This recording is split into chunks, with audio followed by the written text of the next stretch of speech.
warahmatullahi wabarakatuh. Innalhamdalillah wassalatu wassalamu ala rasulillah. Asyhadu an la ilaha illallah wahdahu la syarikalah wa asyhadu anna muhammadan rasulullah la nabiyya la rasul ba'da. Yaqulullahu tabaraka wa ta'ala fil Qur'anil Karim, a'udzu billahi minasyaitonir rajim. Ya ayyuhalladzina amanu taqullaha haqqa tuqatih wa la tamutunna illa wa antum muslimun. Wa qala Rasulullah sallallahu alaihi wasallam fi ma ma'nahu ihris ala ma yanfa'uka muslim wa qala al-kaisu mandana nafsa wa amila lima ba'dal maut. Syukur alhamdulillah saudara beriman, nama Allah yang cinta pada kebaikan dan kebenaran, yang selalu mengharapkan keridhaan Allah. Alhamdulillah kembali Allah pertemukan kita dalam majelis yang mulia ini, majelis ilmu untuk sama-sama mencari mengharapkan keridhaan Allah. Dengan apa? Dengan mengkaji ayat-ayat Allah, Al-Quran dan Sunnah Rasul, dan juga dengan silaturahim. Karena menuntut ilmu dan silaturahim ini adalah pahala besar. Langkah yang pertama diampuni kesalahan dosanya oleh Allah. Langkah yang kedua diangkat derajatnya. Maka yang perlu kita perhatikan adalah meluruskan niat. Innamal a'malu binniyat. Amal itu sangat bergantung kepada niatnya. Ada dalam pandangan manusia besar sekali amalnya, tapi di hadapan Allah kecil, bahkan tidak bernilai. Kalau dia lakukan amalan itu landasannya riya, sum'ah, sombong. Jadi orang ketika melakukan amalan karena sombong, karena riya, pingin dipuji, atau karena sum'ah, pingin atau ujub, maka amalan itu nggak ada nilainya di sisi Allah. Maka jauhkanlah sifat sombong, sifat riya, sum'ah, dan ujub. Sebaliknya ada amalan yang kecil sekali mungkin dalam pandangan manusia itu tidak ada nilainya nampaknya, tapi dia betul-betul ikhlas mencari keridhaan Allah. Inilah yang akan menjadi sampainya amal tersebut. Maka meluruskan niat, memastikan niat itu adalah wajib. Dan itu kaitannya dengan hadis yang begitu masyhur. Innamal a'malu binniyat wa innamal likulli imri'in ma nawa. Faman kana hijratuhu ilallah wa rasuli fa hijratuhu ilallah wa rasul. Amal sangat tergantung pada niatnya. Barang siapa yang dia melakukan amalnya benar, maka akan dapatlah dari amalnya itu kebaikan, pahala. Tapi ketika niatnya salah, ya dia nggak akan mendapatkan kecuali diniatkan yang salah itu. Maka kemudian Nabi menegaskan, siapa yang hijrahnya karena Allah dan Rasulnya, maka hijrahnya itu betul karena Allah dan Rasulnya. Tapi siapa yang hijrahnya karena wanita atau dunia, maka dunia atau wanita itu Allah akan berikan atau nggak akan berikan. Yaitu ada namanya hijratul umul qais. Ada hijratul umul qais. Seorang laki-laki pemuda tampan terpesona dengan seorang janda yang sangat cantik. Dia harus memisahkan diri dari suaminya karena suaminya kufur ingkar. Riwayat yang lain karena dia ditinggal mati suaminya. Pemuda ini memang tampan. Maka ketika mendengar hijrah, dia cari nggak yang lain, yang cari cuma Ummul Qais ini. Apakah kamu melihat? Ummul Qais sudah duluan, sudah berhijrah ke Madinah. Maka dia langsung menyiapkan diri. Belum orang ini sampai Madinah, Rasul menyatakan ini. Amal itu sangat tergantung pada niatnya. Siapa yang hijrahnya karena Allah dan Rasul, maka berpahalalah hijrahnya karena Allah dan Rasulnya itu. Tapi yang hijrahnya karena wanita, disebutkan di situ wanita, walaupun tidak disebutkan namanya Ummul Qais, tapi wanita yang dimaksudkan itu, dia akan mendapatkannya atau dunia. Dan betul dia hijrah sampai Madinah memang pinginnya dapat itu. Jadi dia tidak mendapatkan nilai pahala kebaikan. Ini satu hal yang penting bagi diri kita, yang selalu harus meluruskan niat.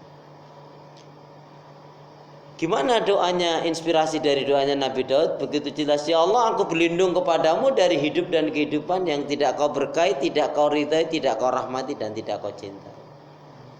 Doa yang sangat simpel sekali. Ya Allah aku berlindung kepadamu dari hidup dan kehidupan yang tidak kau berkahi, tidak kau ridhai, tidak kau rahmati dan tidak kau cintai. Di sini para ulama mendudukkan itulah pentingnya makom niat itu. Nanti di akhirat akan menjadi pertanyaan besar. 3 golongan manusia mewakili kelas, dalam pandangan manusia adalah kelas yang cukup tinggi. Yang pertama adalah yaitu kalangan qari, orang yang berilmu, orang yang alim, orang yang dipandang ulama. Ditanya oleh Allah, untuk apa ilmu yang aku berikan kepadamu? Oh ya Allah, saya mendakwakan ilmumu. Saya ajarkan ini ya Allah ayat-ayatmu. Tapi Allah menyangka kadzabta, dusta kamu itu. Memang ilmu yang aku berikan kamu ajarkan, tapi dalam hatimu ingin dikatakan orang yang alim, orang yang berilmu, orang yang pinter, ulama. Dan kamu lakukan tidak semata-mata mencari mengharapkan keridhaan. Maka malaikat pun mengatakan kadzabta, dusta kamu juga. Maka dilemparkanlah orang ini ke dalam neraka.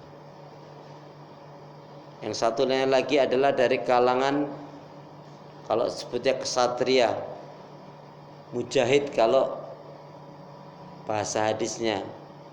Untuk apa kamu berperang? Ya Allah, kami berperang ini ya Allah untuk menegakkan agamamu ya Allah. Tapi dikatakan, Allah mengatakan kadzabta, dusta kamu. Kamu memang berperang, tetapi niat kamu itu biar dikatakan kamu itu sekti mondraguna. Tujuanmu agar mendapatkan gelar pahlawan kalau bahasa kita. Bukan untuk menegakkan kalimatullah yal uli. Begitu Allah menyatakan dusta kamu, malaikat pun mengatakan dusta, lemparkanlah orang ini ke neraka. Satu lagi orang yang kaya raya, dikenal infak sedekahnya yang begitu luar biasa. Ditanya, apa yang kamu gunakan dari harta kekayaan yang aku berikan? Orang ini mengatakan, kami infakkan, sedekahkan ya Allah di jalanmu ya Allah. Dusta kamu. Memang kamu infakkan, tapi tujuan kamu biar kamu dikatakan dermawan, bukan untuk membantu fakir miskin karena Allah, bukan untuk kepentingan dakwah ibadah fisabilillah. Maka malaikat pun mengatakan dusta, kemudian dilemparkanlah orang ini ke dalam neraka. Ternyata bahasan para ulama ini niat. Itulah yang semestinya kita selalu iringi amal ibadah kita dengan istighfar. Idza jaa nasrullahi wal fath wa ra'aitan nasa yadkhuluna fi dinillahi afwaja wasabbih bihamdi rabbika wastaghfir. Pertanyaannya satu. Kenapa sih kok amal ibadah itu hendaknya kita iringi dengan istighfar? Apa alasannya?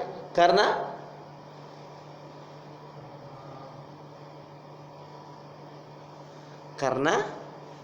khawatirnya amalan yang kita lakukan ada unsur riyanya, ada unsur sombongnya, ada unsur ujubnya, ada unsur takaburnya itu. Sedangkan istighfar penghapus dosa. Termasuk sedekah tudfi'u. Tudfi itu artinya memadamkan sebagaimana air memadamkan api. Kalau hasad itu sebagaimana api membakar kayu, hasad itu adalah membakar, menghapus kebaikan seperti halnya api membakar kayu. Maka ini pelajaran yang pertama, perlunya dan harus kita selalu jaga niat kita harus karena Allah. Karena terkadang di awal kita ikhlas, di tengah nggak ikhlas, Di akhir gak ikhlas. Waduh, parah banget. Kalau yang idealnya kan sebelum beramal ikhlas, di waktu beramal ikhlas, setelah beramal ikhlas. Amin. Tapi kalau enggak, minimalnya itu kalau kita pernah waktu beramal itu enggak sadar kita itu enggak ikhlas atau setengah ikhlas. Nah, yang penting endingnya kita istighfar, kemudian niatkan ikhlas. Itu yang pertama katanya dengan adalah innamal a'malu binniyat. Kemudian ada satu doa yang begitu simpel sekali. Bismillahirrahmanirrahim. Ya Allah ya Arhamar Rahimin. Janganlah kau matikan aku kecuali setelah amal ibadahku lebih banyak dari dosa-dosa. Ini cukup simpel banget. Ya Allah, janganlah kau matikan aku kecuali amal ibadahku lebih banyak dari dosa-dosaku. Artinya kalau amal kita lebih banyak, famay ya'mal misqala dzarratin khairan yara wa may ya'mal misqala dzarratin syarran yara. Baik ya. Itu mukadimahnya, pentingnya kita berniat. Niat itu belum dijalankan tapi niatnya baik, diberi pahala. Contoh saya berniat deh mau tahajud. Tapi serius nih. Qadarullah kesiangan, nyesel, pahala.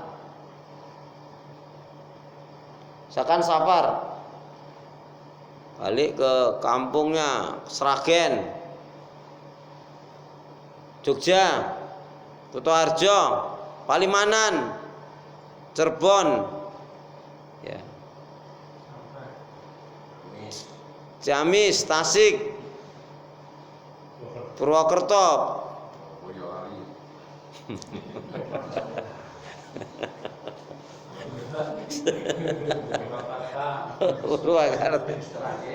biasanya tahajud, terus sampai di perjalanan kan pingin tahajud nih. Qadarullah sampai perjalanan sampai sana kok masih ngantuk.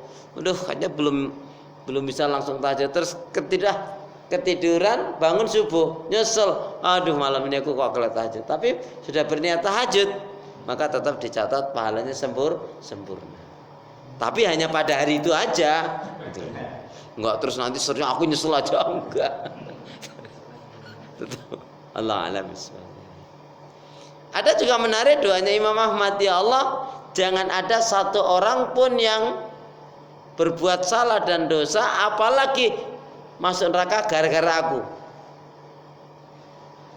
Makanya Imam Ahmad dijahatin, difitnah, beliau tetap memaafkan. Karena apa? Mengingat firman Allah, orang yang bertakwa itu adalah orang yang mampu mengendalikan emosi hawa nafsu dan amarah dan memaafkan kesalahan orang lain. Nah, pertanyaannya, mudah memaaf, berat minta maaf atau berat memaafkan? Dua-duanya berat. Berarti parah banget dong. Berat minta maaf karena salah atau berat memaafkan karena kita disakiti? Berat minta maaf. Egois banget, sudah jelas salah, cuma minta maaf aja nggak mau. Oh, maafin saja, oh begitu aja kok berat. Disitulah cara setan merusak manusia. Ya, na'udzubillah, tsumma na'udzubillah min dzalik. Jadi berat mana? Berat minta maaf atau berat maafkan? Berat memaafkan berat, cuman ya udah tak maafin gitu aja. Cuman dia tak maafin itu ya berat.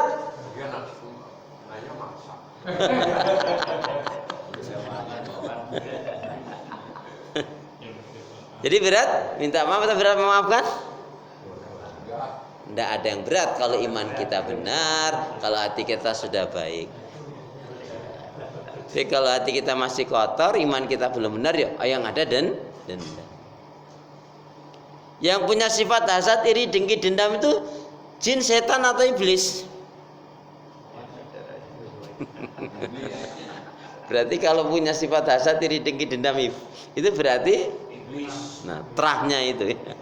Nauzubillah min dzalik. Baik. Kemudian saudara Gustiman, nama Allah yang cinta pada kebaikan dan kebenaran, ya kita ini sudah lepas kalau dari Masehinya 2025 ke 2026. Di 2026 ini sebetulnya apa yang mau kita buat ini? Kan hidup ini pilihan. Mau tumbuh atau layu, mau bangkit atau sakit, mau susah atau bahagia, mau begitu-gitu saja atau berubah, tergantung diri kita dengan minta pertolongan kepada Allah tentunya. Hidup itu mbok sedikit berprogram itu loh. Pingin apa misalkan? Di 2006 ini saya pingin umroh, ya ngumpulin duit. Jangan pengen umroh nangis-nangis tapi ada duit malah beli yang lainnya. Kan enggak niat ini. Uang sudah terkumpul, ada yang nawarin sepeda listrik murah, beli. Ada yang nawarin kontrakan mau dijual, nggak punya duit. Jangan kenceng-kenceng. Kalau pasri sih asalkan mau ngurus saja, ya. Ada kabar deh katanya. Ya. Datanya udah ada belum? Hah? Data. Belum disiarin. Datanya belum. Datanya ditunggu. Ambil di. Belum ada data. Sudah sampai? Belum juga kok dengan ini.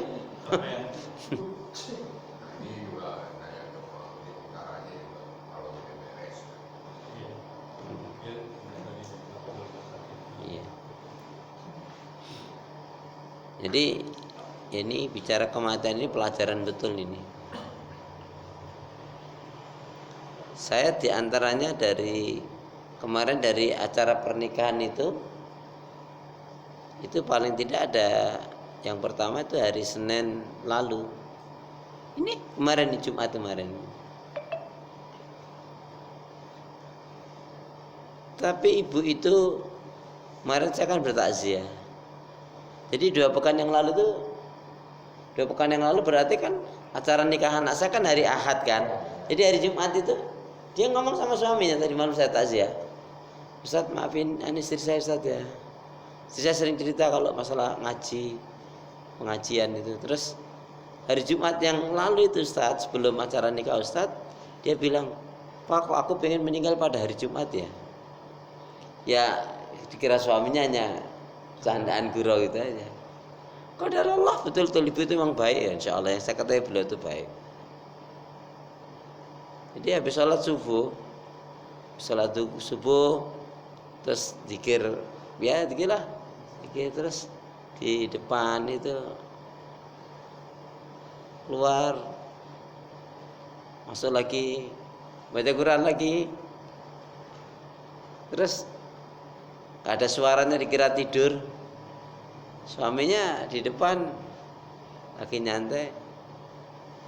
Ma, sudah innalillahi wa inna ilaihi raji'un. Hari Jumat ini, hari Jumat kemarin nih.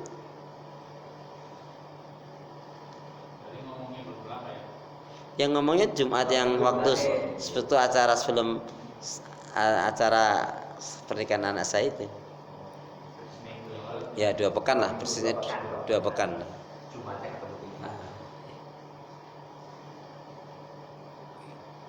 Saya ditanya itu istri saya itu waktu itu ngomong gitu itu sadar atau enggak? Sadar.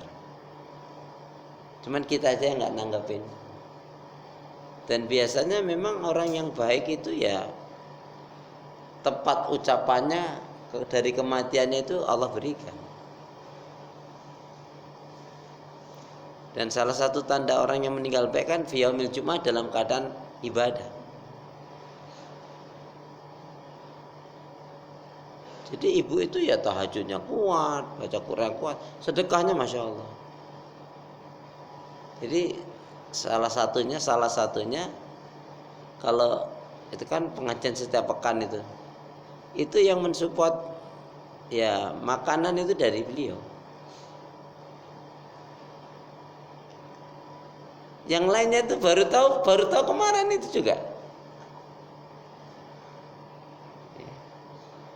Jadi yang mensupport makanan, snack gitu. Ternyata hanya ada satu ibu aja yang tahu. Yang lainnya tidak tahu. Dikira tuh bergilir saja. Masya Allah. Nah, itu salah satu kebaikan. Baik. Jadi saudara seiman, coba kita tengok kembali ayat ini, karena ini ayat yang memang betul-betul ketika dibacakan oleh Rasulullah itu sahabat Nabi itu Masya Allah menanyakan banyak sekali pertanyaan dan diskusi di kalangan sahabat. Surat Al-Hasr ayat yang ke-18, 19, 20. Kita ambil satu ayatnya. A'udzubillahi minasyaitonirrajim. Ya ayyuhalladzina amanu taqullaha wal tanzur nafsum ma qaddamat lighad. Wattaqullaha innallaha khabirum bima ta'malun. Ya sudah. Silakan diumumkan dulu, Bi. Ya. Ya. Sini. Silakan. Oh, celana pendek.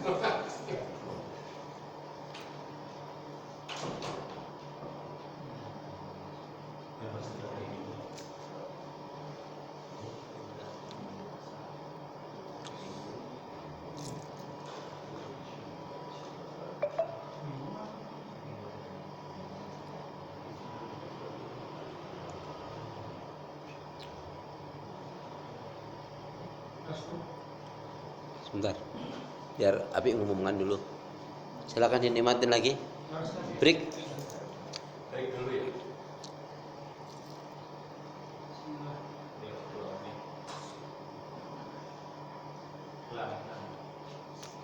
Itu.